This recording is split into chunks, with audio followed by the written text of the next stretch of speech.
Bonjour à chacun et à chacune en ce jour pluvieux. Mais c'est, comme je dis, c'est toujours bien pour les belles plantes, donc c'est bien d'être dehors. Effectivement, donc nous allons aujourd'hui méditer à la fois sur un passage où l'Église finalement s'est retrouvée en danger, avec des risques. Dans ce passage, il est question d'unité, il est question de service, et l'un va pas sans l'autre. Et l'enjeu, en fait, il est pour nous aussi important que celui, et on va le voir dans le texte, dans Acte 6, qu'a vécu l'Église de Jérusalem.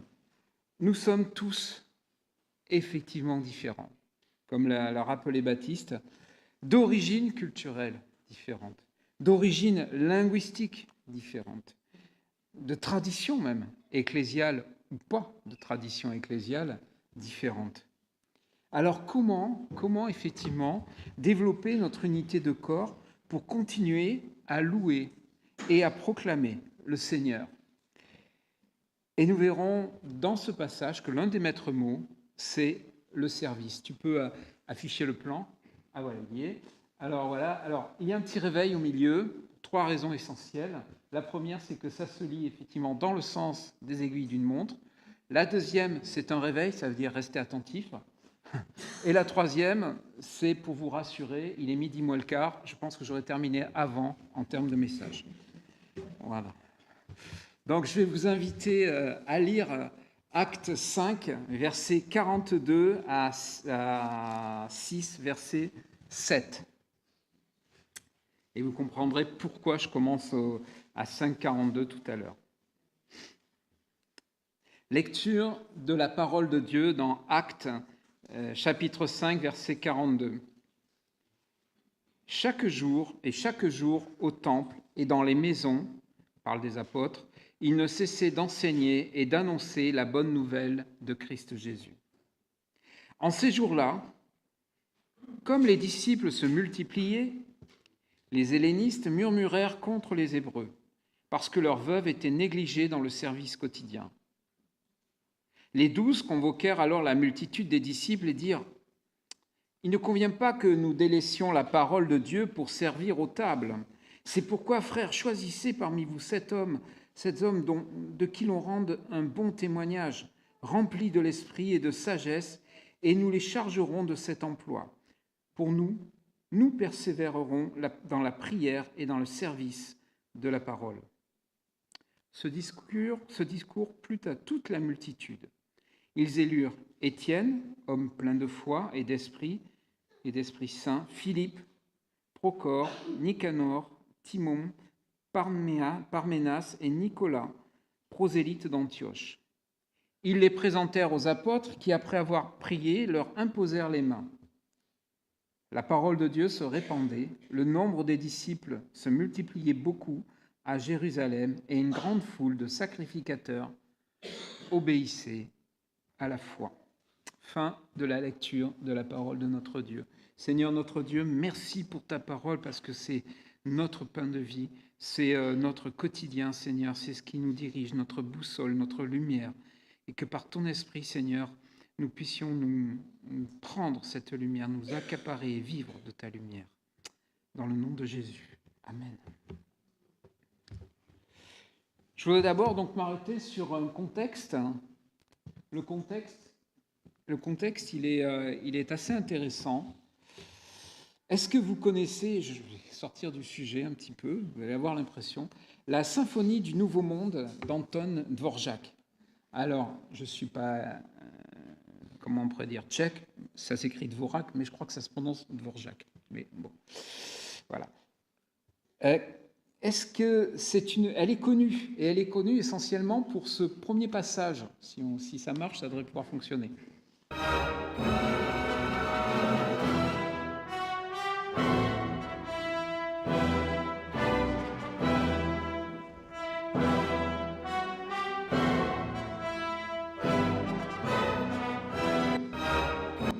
Voilà.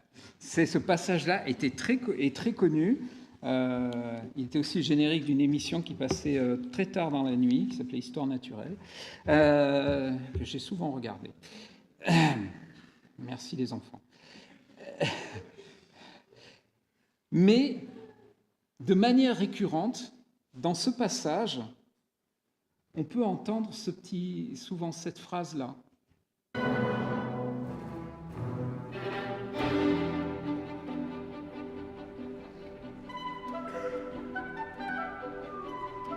Et elle revient régulièrement.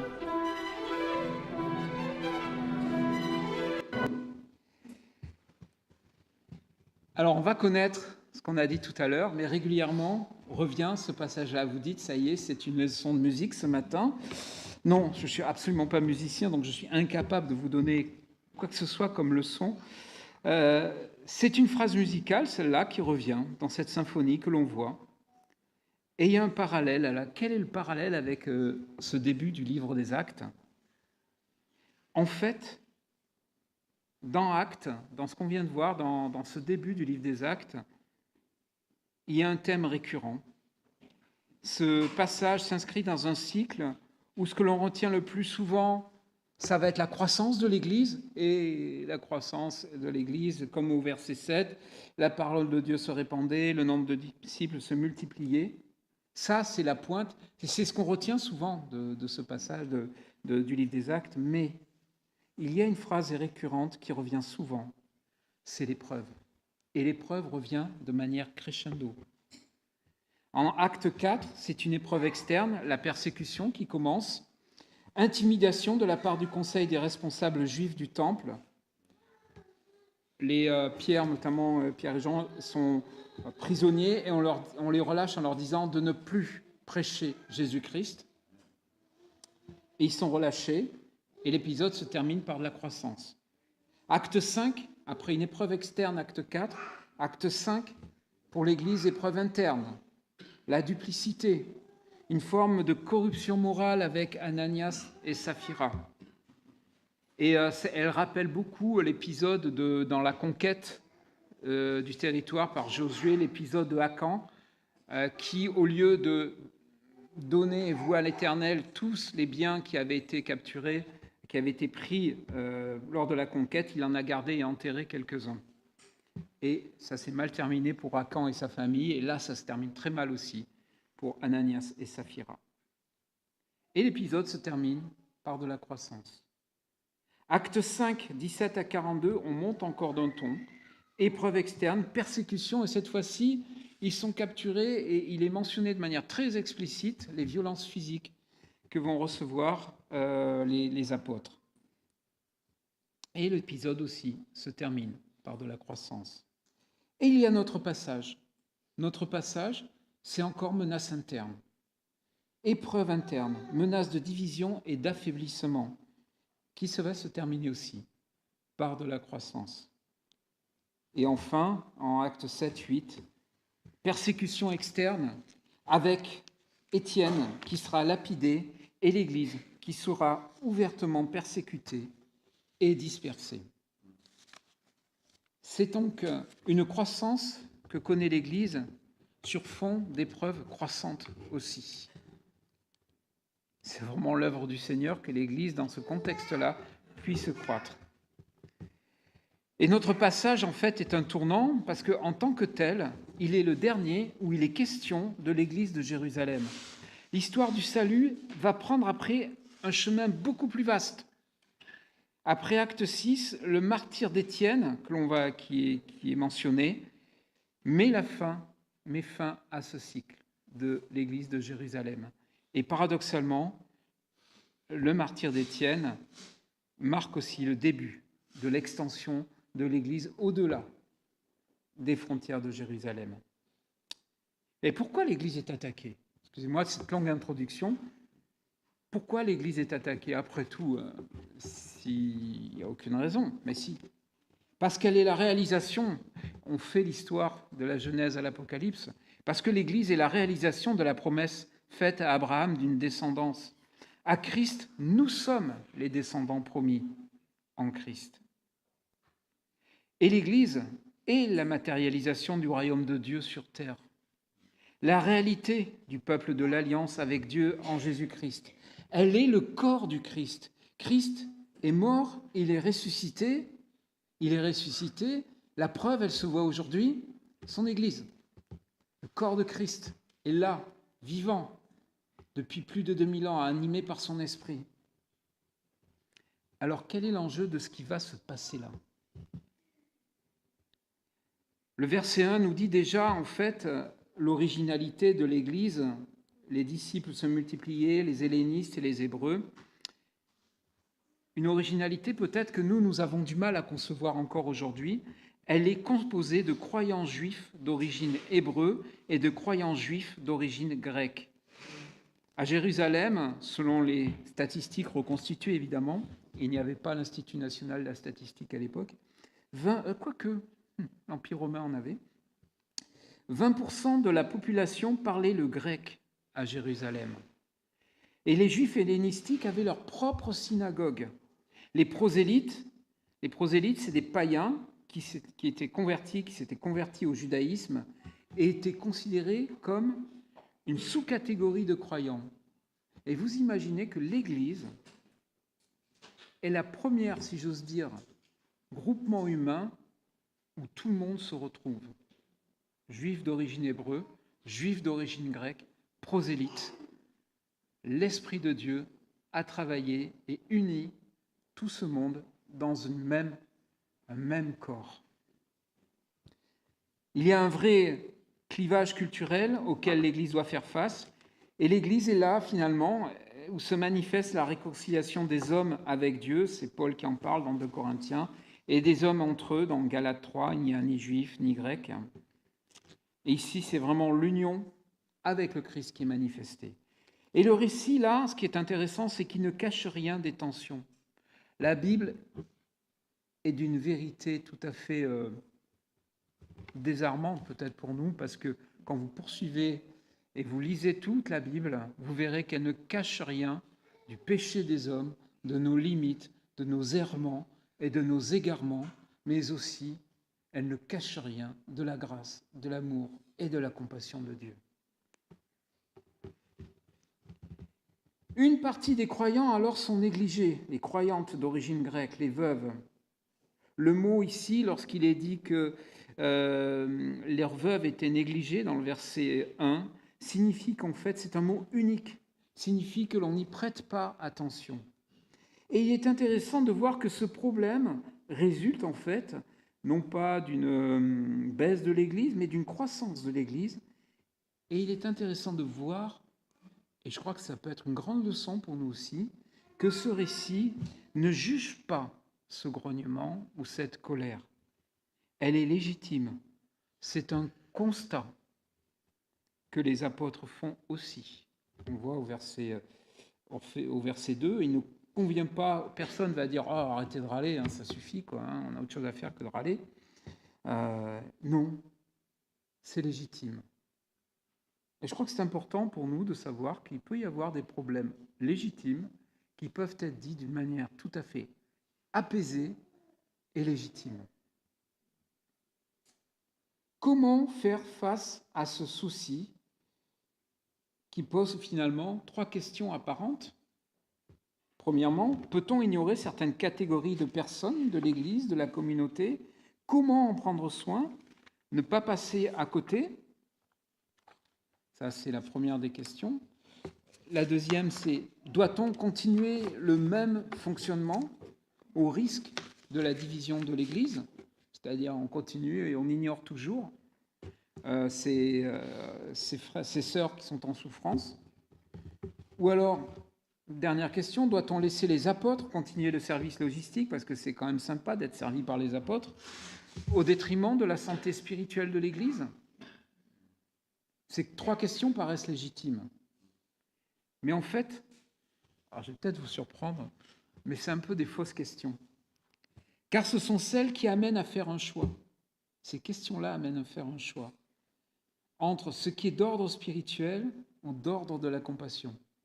C'est en cela que l'attaque est profonde et le risque de division et d'affaiblissement de l'Église est très profond. La vraie seule question qui va se poser, que les apôtres vont se poser, Dans cette situation difficile, nouvelle, comment continuer à glorifier Christ tout en prenant soin de son corps qu'est l'Église, dans son unité et son édification? C'est là la vraie question. Comment continuer à glorifier Christ en prenant soin de son corps qu'est l'Église, dans son unité et son édification? La vraie question, en fait, elle se pose en regardant à Christ. Et c'est là ce que vont traiter les apôtres dans leur réponse. Ils vont répondre à cette question. Glorifier Christ, fortifier spirituellement l'Église, tout en exerçant la compassion et l'aide. Pour qualifier, je crois, la réponse, c'est à la fois une solution qui est originale, mais qui s'inscrit dans la continuité. Comment une continuité peut être originale? Mais oui. En effet, cette solution, elle existe déjà. Moïse a proposé, et sous le conseil aussi de son beau-père, a proposé au peuple de nommer des hommes sages, c'est marqué, pour exercer en délégation certaines compétences de justice, notamment dans Deutéronome 1, les versets 13 à 15. Il fait nommer par clan des hommes sages. Et c'est original. Pourquoi ici c'est original? Parce que dans le contexte de l'Église ici, pour la première fois depuis l'ascension de Jésus, s'opère une délégation d'autorité, de ministère entre les hommes. C'est Jésus qui a établi ses apôtres, et là, les apôtres vont établir 7 diacres. Et dans ce passage, jusqu'au verset 3, on voit que verset 4, le mot clé, c'est le mot servir. Il y a 2 ministères qui vont émerger et qui sont donc introduits par le mot servir. On a donc déjà le problème des veuves qui étaient négligées dans le service quotidien, la diaconia. On a les 12 qui disent au verset 2, « Il ne convient pas que nous délaissions la parole de Dieu pour servir aux tables », diaconia. Et au verset 4, « Nous persévérerons dans la prière et dans le service de la parole », diaconia. Il se dégage donc 2 ministères pour répondre à ce problème, le ministère de la parole et le ministère de la réponse aux besoins matériels. L'un et l'autre sont d'égale importance, parole et pain. Quand on regarde Jésus en Marc 6, il enseigne la foule et il donne à manger lors de la première multiplication des pains. Mais cela nécessite de définir des priorités quand même.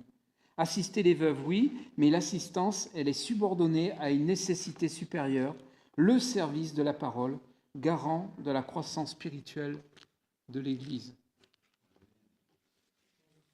C'est alors que les apôtres vont demander à l'Assemblée de choisir 7 hommes, mais avec un trait particulier, caractère et disposition avant la compétence. Le verset 3 nous dit, on nous parle d'un bon témoignage, rempli de l'esprit et de sagesse. Et si vous voulez compléter l'annonce de recrutement, vous pouvez aller voir 1 Timothée 3, les versets 8 à 13, respectable, éloigné de la duplicité, conservant le mystère de la foi dans une conscience pure.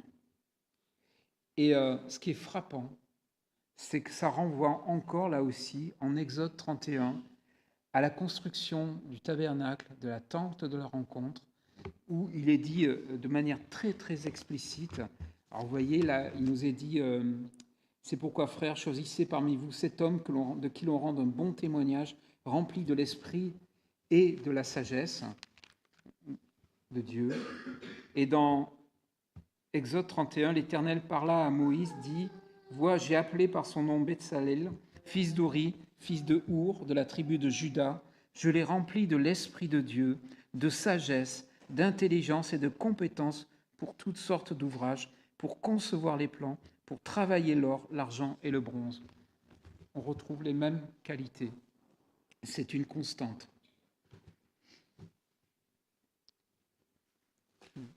Dans 1 Timothée 3, on va retrouver des caractéristiques identiques entre les ministères d'enseignants et de diacres. Mais ce qui différencie anciens et diacres, c'est la fonction justement d'enseignement.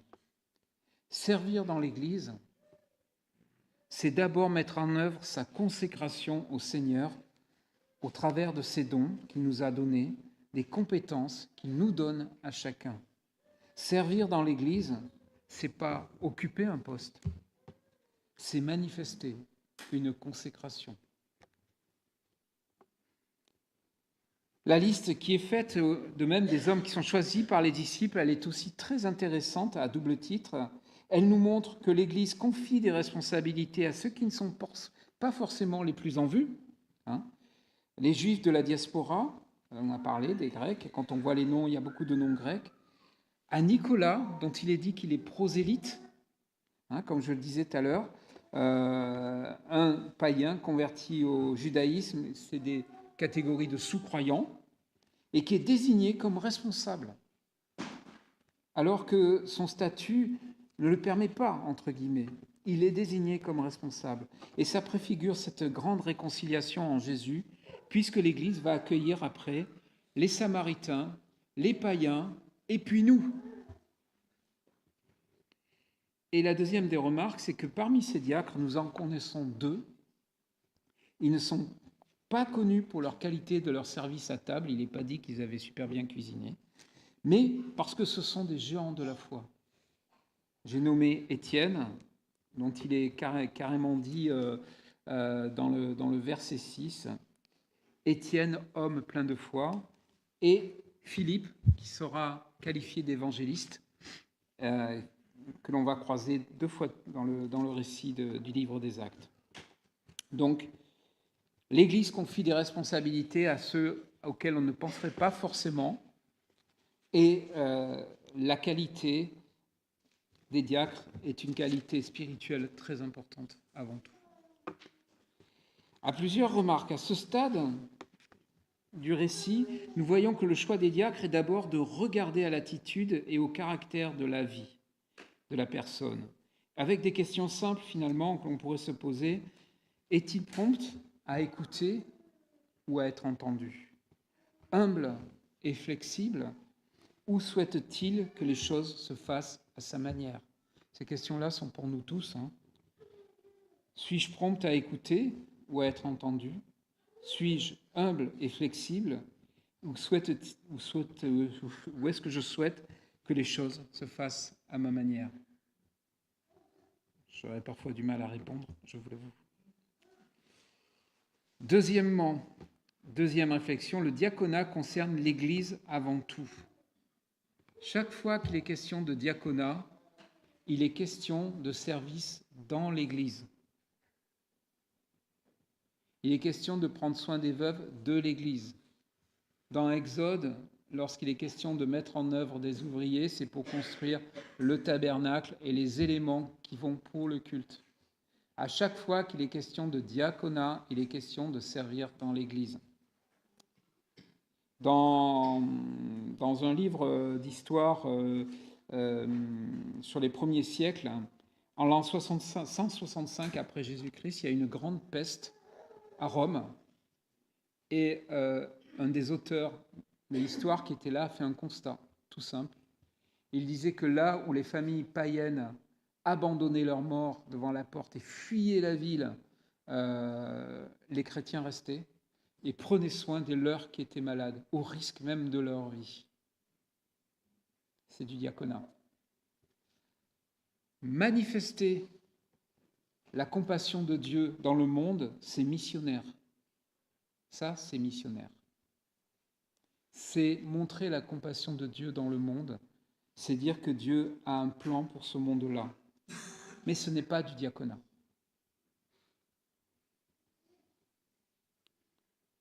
C'est d'ordre missionnel.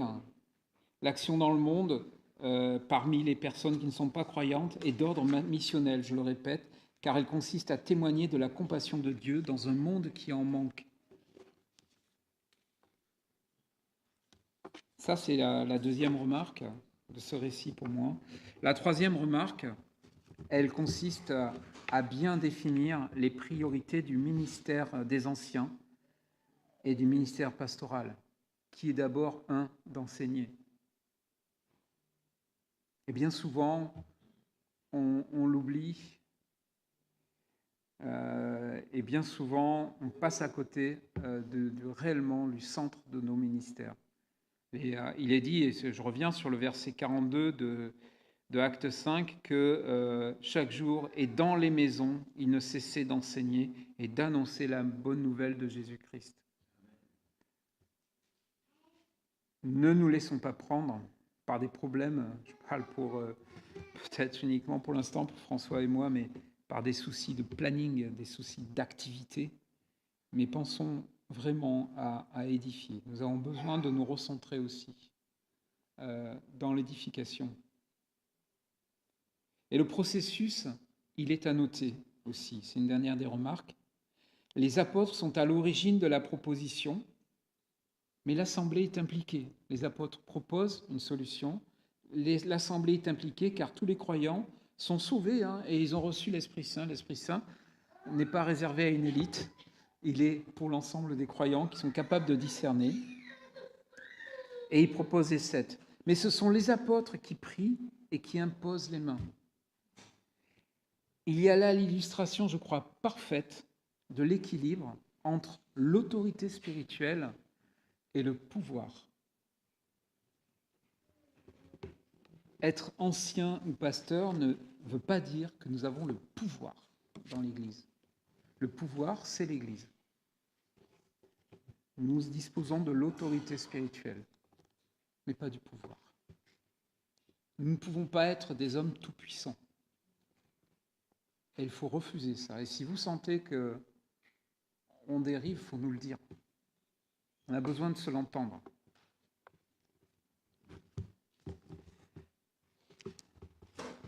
En conséquence, qu'est-ce qui va se passer ? Eh bien, on va voir que la désignation des diacres est primordiale pour la vie de l'Église. Les diacres, par leur action,